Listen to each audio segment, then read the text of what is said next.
चर्चा इससे जुड़ा आज का हमारा विशेष जो इस वक्त आपकी टेलीविजन स्क्रीन पर, रोजगार को रफ्तार, युवाओं को मिला अधिकार। तो ये अपने आप में आज की बड़ी खबर, क्योंकि प्रधानमंत्री ने इस बड़ी योजना की शुरुआत की और इस महत्वपूर्ण खबर पे बात करने के लिए दो बहुत ही खास मेहमान इस वक्त मेरे साथ स्टूडियो में मौजूद हैं। उनका परिचय आपसे कराते हैं। मेरे साथ में वंदना गुरनानी जी हैं, जो कि सचिव हैं श्रम एवं रोजगार मंत्रालय की, और उसके अलावा दूसरे हमारे साथ में खास मेहमान हैं रमेश कृष्णमूर्ति जी, केंद्रीय भविष्य निधि आयुक्त हैं ईपीएफओ में। आप दोनों का बहुत बहुत स्वागत है। निश्चित तौर से इस योजना को बनाने, इसको इम्प्लीमेंट करने के लिहाज से आप दोनों लोगों का, आप लोगों के मंत्रालय और विभाग का बहुत बहुत महत्वपूर्ण रोल है। आपका स्वागत इस कार्यक्रम में।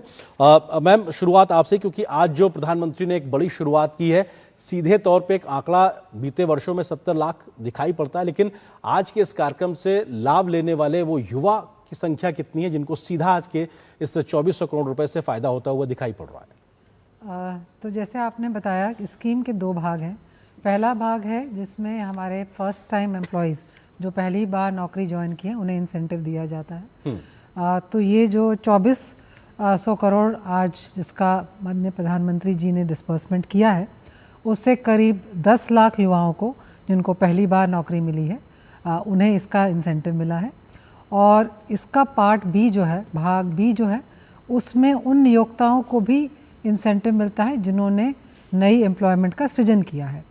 तो ऐसे 67,000 नियोक्ताओं को जिन्होंने 17 लाख करीब नई नौकरियां जनरेट की हैं, उनका सृजन किया है, उन्हें इसका आज इंसेंटिव मिला है। तो दोनों एम्प्लॉयर्स और एम्प्लॉयज़ को मिला के आज इस इंसेंटिव का डिस्बर्समेंट माननीय प्रधानमंत्री जी ने वहाँ पे बटन दबा के सीधा उनके अकाउंट में किया है। जी रमेश जी, क्योंकि इस पूरी योजना को बनाने के बाद जब इम्प्लीमेंटेशन की जब बात आई तो ईपीएफओ को जिम्मेदारी दी गई। आपका विभाग का रोल किस तरीके से और कैसे इस पूरी प्रक्रिया को, इस योजना को बेहतरी से ज़मीन पे, धरातल पे आप लोग उतार रहे हैं? जैसा कि चर्चा हुआ कि ये जो पूरा स्कीम है, योजना जो है, वो ईपीएफओ के द्वारा इम्प्लीमेंट किया जा रहा है। इसमें जो जब भी एक नियोक्ता एक नए एम्प्लॉई को जॉब देता है तो वो ईपीएफओ में रजिस्टर होता है, और ईपीएफओ में रजिस्टर होने के बाद उसका जो प्रोविडेंट फंड जो कंट्रीब्यूशन है वो ईपीएफओ को आता है। इसके द्वारा, इसी से हमको पता चलता है कि इसका एक नया नौकरी किसी को लगा है, और हमारा जो यूनिवर्सल अकाउंट नंबर है वो आधार से जुड़ा हुआ है, और उससे हम ये जान पाते हैं कि कौन युवा है जिसकी पहली बार फॉर्मल सेक्टर, औपचारिक सेक्टर में नौकरी लगी है। और ये जो योजना है, ये 6 माह कंटिन्यूस एम्प्लॉयमेंट में लगातार जो एम्प्लॉयमेंट है, पीएफ कंट्रीब्यूशन जब होता है, उसके बाद ये पहली बार ये इंसेंटिव उसको दिया जाता है। तो ये सब जो पहल है, ये पूरा जो है, ये ईपीएफओ के द्वारा जितने डेटा है उसको एनालाइज करके फिर हम इसको समझ पाते हैं। तो इसी हिसाब से फिर हम कितने नए जो नौकरी लगे इसका हम हिसाब करते हैं और इनको इंसेंटिव देते हैं। जी वंदना जी, क्योंकि ये बहुत महत्वपूर्ण है और कि नियोक्ताओं को भी प्रोत्साहित करने की बात इस योजना के माध्यम से आई है, लेकिन इस योजना को जो कागज़ों पे दर्ज किया गया है वो सही तरीके से ज़मीन तक पहुँचे, इसमें कहीं कोई दिक्कतें ना हो, किसी प्रकार की कोई उसका डुप्लीकेशन ना हो, इन सब के चेक एंड बैलेंसेस किस तरीके से किए गए? तो सबसे पहले तो इस योजना में जो भी फंड ट्रांसफ़र, जो भी इंसेंटिव ट्रांसफ़र होता है, वो एक आईटी सिस्टम के माध्यम से है। इसमें कोई भी ह्यूमन इंटरफेस नहीं है। तो ईपीएफओ के डेटाबेस से ही जो एम्प्लॉयर्स हैं, एम्प्लॉयज़ हैं, उनको ये फ़ंड ट्रांसफ़र किया जाता है। एम्प्लॉयज़ को जो फ़ंड जाता है उनको डीबीटी के माध्यम से सीधा उनके जो आधार सीडेड बैंक अकाउंट है उसमें ये पैसा जाता है। और उससे पहले जब ये एम्प्लॉयज़, जो कर्मचारी जब ईपीएफओ में जुड़ते हैं, तो उनका UAN number, universal account number देने के समय में उनका फेस ऑथेंटिकेशन किया जाता है, जो कि एक नई तकनीक अब आधार में लाई गई है। तो फेस ऑथेंटिकेशन या एफएटी टेक्नोलॉजी से उनका ऑथेंटिकेशन करके उनको इस डेटाबेस में जोड़ा जाता है। तो ये उस एम्प्लॉई की तरफ से इसमें कोई भी फ्रॉड होने की या मिसयूज़ होने की आशंका नहीं रहेगी, क्योंकि उनका फेस ऑथेंटिकेशन हुआ है। दूसरी तरफ हमारे जो एम्प्लॉयर्स हैं, उनका पैसा जो जाएगा वो उनका जो पैन लिंक्ड बैंक अकाउंट है उसमें सीधा जाएगा। तीसरा, स्कीम के डिज़ाइन में भी ऐसे प्रावधान है जिससे मिसयूज़ नहीं हो सकता, क्योंकि जब कोई नया कर्मचारी एक नौकरी ज्वाइन करता है, उसको और उसके एम्प्लॉयर को 6 महीने तक ईपीएफओ का एम्प्लॉयर एम्प्लॉई जो कंट्रीब्यूशन अपना होता है वो देना पड़ता है। उसी के पश्चात ये अमाउंट उनके अकाउंट में ट्रांसफ़र होता है।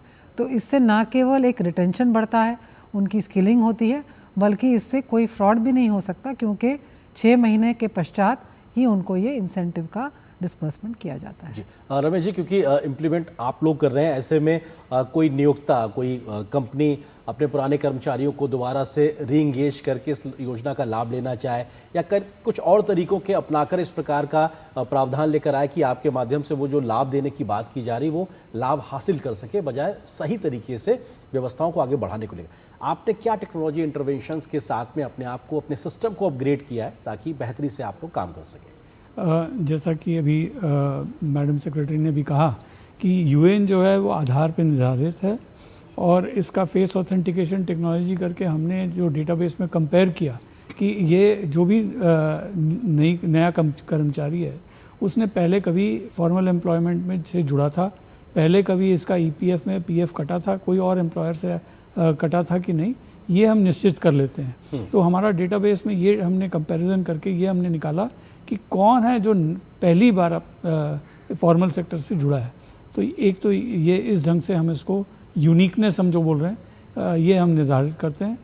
और दूसरी बात, जो नियोक्ता है, हमारा पार्ट बी के लिए स्कीम में ही प्रावधान है कि नए कर्मचारी और रीजॉइनीज़ दोनों को फ़ायदा है, दोनों को इंसेंटिवाइज करने की बात है, क्योंकि इसमें हम बोलते हैं कि एडिशनल एम्प्लॉयमेंट वो नियोक्ता ने कितना जनरेट किया। तो हमने इस सिस्टम में ये किया है कि अगर कोई नियोक्ता है, उसका पिछले साल में स्कीम के शुरू होने के पहले 12 महीने पहले उसका बेसलाइन एम्प्लॉयमेंट, उसने कितने लोगों का पीएफ का योगदान किया है वो हम निश्चित करते हैं। और अगर सपोजिंग उसका अगर 20 एम्प्लॉयज़ का पीएफ उसने जमा किया तो ये हमारा बेसलाइन बनता है। इसके ज़्यादा जितने भी नए एम्प्लॉयमेंट वो क्रिएट करता है उसी पे उसको इंसेंटिव मिलता है। जैसे कि अगर 50 एम्प्लॉई से भी कम है नियोक्ता के पास, तो अगर दो अधिक एम्प्लॉई का एम्प्लॉयमेंट जनरेट करता है तो उसे इंसेंटिव मिलता है। अगर 50 एम्प्लॉई से ज़्यादा है तो उसे 5 एम्प्लॉई नए जनरेट करने पड़ेंगे हर माह। और जैसे कि मैडम ने कहा कि ये 6 महीने तक कंटिन्यूस एम्प्लॉयमेंट करके कंटिन्यूस उसका पीएफ जमा करता रहेगा, तभी उसको बेनिफिट का फ़ायदा मिलेगा। ये सब पूरा जो है हमारे ईपीएफओ डेटाबेस से हम एनालाइज करके ये पूरा डेटा निकालते हैं और उसी के बेसिस पे ये पूरा स्कीम चलता है। वंदना जी, क्योंकि प्रधानमंत्री ने भी इस बात का जिक्र किया आज अपने संबोधन में कि 70 लाख इस योजना के तहत नए जॉब क्रिएशन सामने आए हैं और आज जो लाभार्थी हैं उसमें से जिन्होंने 6 महीने अपने पूरे किए उनके आज खाते में उनका पैसा जो स्कीम का है वो सीधे तौर पे दिया गया है। क्या ये एक रूटीन के तरीके से जो एम्प्लॉयमेंट का जो हमारा ग्राफ तेजी से बढ़ रहा था उसके तहत ये आंकड़े हैं, या फिर आपको लगता है कि इस योजना का एक बड़ा लाभ हमें मिला है जिसकी वजह से ये तेजी से बढ़ता हुआ एम्प्लॉयमेंट का एक आंकड़ा दिखाई पड़ रहा है? बिल्कुल, आपने एकदम सही कहा कि इस योजना को जो डिज़ाइन भी किया गया उसमें भी एक्चुअली हमें माननीय प्रधानमंत्री जी का मार्गदर्शन प्राप्त हुआ था। इस स्कीम का डिज़ाइन इस तरह से बना गया है कि एम्प्लॉई के लिए ये जो उनको इंसेंटिव दिया जाता है वो उनको कभी एक शहर से दूसरे शहर में अगर जाना पड़े तो रीलोकेशन में उनको मदद करता है। नए जॉब जो हैं, स्पेशली जो फर्स्ट टाइमर्स हैं जिनको कोई एक्सपीरियंस नहीं है, उनको कोई इसके लिए स्किल प्रोग्राम करना है तो उसके लिए इंसेंटिव उनको इसमें उसका फ़ायदा होता है। एम्प्लॉयज़ के लिए भी जब एक डिसीजन लेना होता है कि हम नए एम्प्लॉयज़ रखें कि नहीं रखें, ये इंसेंटिव उसमें मदद करता है। आपने जो आज बात बताई, आज माननीय प्रधानमंत्री जी ने करीब 20 एम्प्लॉयर्स और एम्प्लॉयज़ के साथ आज कार्यक्रम में इंटरेक्शन किया और उसमें भी सभी एम्प्लॉयर्स ने ये बताया और एम्प्लॉयज़ ने ये बताया कि उन्हें इस स्कीम का लाभ कैसे मिला है। तो एम्प्लॉयर्स ने बताया कि जैसे वो जितने नंबर एम्प्लॉयज़ रख रहे थे, इस इंसेंटिव के मिलने से उन्हें एक प्रोत्साहन मिला कि जो डिसीजन वो पोस्टपोन कर रहे थे उन्होंने उसका उन एम्प्लॉयज़ को रख लिया। एक आसाम से नियोक्ता आए थे, उन्होंने बताया कि उन्होंने इस इंसेंटिव से वहाँ के लोकल लोगों को जॉब दिया, उसमें उनकी मदद हुई, जबकि वो बाहर से स्किल लोगों को मंगा रहे थे, लेकिन उन्होंने वहाँ लोकल लोगों को नौकरी दी और उनको ये स्किल करने के लिए इस प्रोत्साहन के राशि का उन्होंने उपयोग किया। इसी तरह एम्प्लॉयज़ ने अपना अपना एक्सपीरियंस शेयर किया कि उनको स्किलिंग में कैसे मदद मिली, इस अमाउंट का उन्होंने कैसे कैसे लाभ उठाया। तो ये जो पूरा स्कीम है, एक जो नॉर्मल एम्प्लॉयमेंट चल रही है उसके ऊपर इससे उछाल आना चाहिए, उसी दृष्टि से ये स्कीम बनी गई है। और आज के संवाद और इस कार्यक्रम में ये भली भांति साबित हुआ कि किस तरह इसका लाभ सबको मिल रहा है। रमेश जी, क्योंकि ईपीएफओ का डेटा आपके पास रहता है तो उसको कई प्रकार से डेटा एनालिसिस आप लोग कर सकते हैं। किन राज्यों में इस स्कीम के लागू होने के बाद ज़्यादा फायदा होता दिखाई पड़ रहा है? क्या वो ज़्यादा इंडस्ट्रियल स्टेट्स हैं या नए इमर्जिंग स्टेट्स के तौर पर भी हैं? अगर हम राज्यवार समझना चाहें देश में तो कहाँ पे ज़्यादा फायदा मिल रहा है? निश्चित तौर पे ये स्कीम जो है, इसके दो भाग जैसे बताया गया कि मैन्युफैक्चरिंग के लिए एडिशनल इंसेंटिव, 4 साल का एक एडिशनल इंसेंटिव का बेनिफिट भी है। तो इसलिए हमारे इंडस्ट्रियलाइज स्टेट्स में जितना हमने देखा है, जैसे महाराष्ट्र, गुजरात, तेलंगाना, तमिलनाडु, कर्नाटका, जो दिल्ली, हरियाणा जो ऑलरेडी इंडस्ट्रियलाइज हैं, इसमें फॉर्मल सेक्टर के वर्कर्स भी ज़्यादा हैं और इनका जो बेनिफिट का शेयर भी ज़्यादा है। बट लेकिन छोटे शहरों में और या फिर और उभरते हुए जो स्टेट्स हैं, जैसे यूपी हो गया, वेस्ट बंगाल, बिहार, उड़ीसा, एपी, फिर कई सारे स्टेट्स जो अभी अच्छा इंडस्ट्रियलाइज होने की कोशिश कर रहे हैं, फॉर्मल सेक्टर में एम्प्लॉयमेंट जिनका ज़्यादा हो रहा है, वहाँ पे भी हम देख रहे हैं कि उनके जो आंकड़े हैं वो काफ़ी अच्छे हो रहे हैं। जी वंदना जी, क्योंकि इस स्कीम या योजना में ही प्रावधान है कि जो मैन्युफैक्चरिंग यूनिट्स होंगी उनको 4 साल के लिए प्रोत्साहन राशि का योजना है, प्रावधान है, तो वहीं अन्य सेक्टर्स को भी अगले 2 साल के लिए। इस सोच के पीछे क्या बड़ी वजह हैं और कैसे आप लोग मैन्युफैक्चरिंग सेक्टर में खास तौर से या किन राज्यों में कहाँ पे ज़्यादा स्कीम का आपको इम्प्लीमेंटेशन बेहतर नज़र आ रहा है? तो मैन्युफैक्चरिंग को जो 4 साल के लिए इंसेंटिव दिया जा रहा है वो इसी उद्देश्य से दिया जा रहा है कि मैन्युफैक्चरिंग को बढ़ावा दिया जाए। जैसे कि आप जानते हैं, इस सरकार ने कई स्कीम लागू की हैं जिससे मैन्युफैक्चरिंग को बढ़ावा मिले, जैसे कि मेक इन इंडिया हो या PLI स्कीम हो। उसी श्रृंखला में ये भी एक सरकार की पहल है कि इस मैन्युफैक्चरिंग में एम्प्लॉयमेंट को भी इस स्कीम के माध्यम से बढ़ावा दिया जाए। लेबर इंटेंसिव सेक्टर्स को इससे बहुत लाभ हो रहा है। हमने ये देखा है कि MSMEs को इस स्कीम का बहुत लाभ हो रहा है। तो ये जो हम 70 लाख एम्प्लॉयमेंट की बात करते हैं, इसका अगर हम विश्लेषण करें तो इसमें हमने ये देखा है कि जो 50 से कम एम्प्लॉयज़ वाले छोटे जो MSME हैं, उन्होंने 50% से अधिक इसमें एम्प्लॉयमेंट जनरेट किया है। तो ये मैन्युफैक्चरिंग को बढ़ावा, MSME को बढ़ावा और एम्प्लॉयमेंट को बढ़ावा मिलेगा। और जब हम मैन्युफैक्चरिंग की बात करते हैं तो उससे 2 लाभ और होते हैं हमें। इससे हमारा जो एक्सपोर्ट्स हैं, हमारे जो निर्यात हैं वो बढ़ते हैं, हमारे इंपोर्ट डिपेंडेंस जो है वो कम होती है। तो इन सभी से जो हमारे प्रधानमंत्री जी ने एक विकसित भारत का लक्ष्य दिया है, उसकी तरफ ये एक स्कीम एक बहुत बड़ी पहल है। जी रमेश जी, क्योंकि जहाँ पे रोजगार सृजन की बात हो रही है तो आप लोगों के माध्यम से जो सामाजिक सुरक्षा का दायरा है उसको भी विस्तार दिया जा रहा है, वो कैसे सीधे तौर पे जुड़ा हुआ? क्योंकि बहुत सी सामाजिक योजनाओं का लाभ कई बार नहीं मिल पाता है लोगों को, लेकिन इस योजना को ऐसे डिज़ाइन किया गया, ये उसके साथ जुड़ा हुआ, वो कैसे और कैसे फ़ायदा मिल रहा है इसका? ये स्कीम का जो है बहुत ही क्लोज कनेक्शन है विद सोशल सिक्योरिटी। आज प्रधानमंत्री ने भी इसकी जिक्र की कि ये न केवल रोज़गार सृजन की बात है, बट सामाजिक सुरक्षा और डिग्निटी ऑफ लेबर दोनों पे भी फोकस है इसका।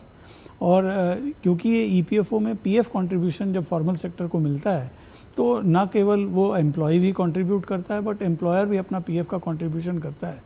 तो इस माध्यम से उसका जो हमारे जो जितने भी नए कर्मचारी हैं, इनको सोशल सिक्योरिटी का के बारे में, उनको बेनिफिट्स के बारे में पता चलता है। EPFO में 3 स्कीम चलते हैं, एक तो है प्रोविडेंट फंड, दूसरा है पेंशन स्कीम और तीसरा है employ deposit linked insurance scheme.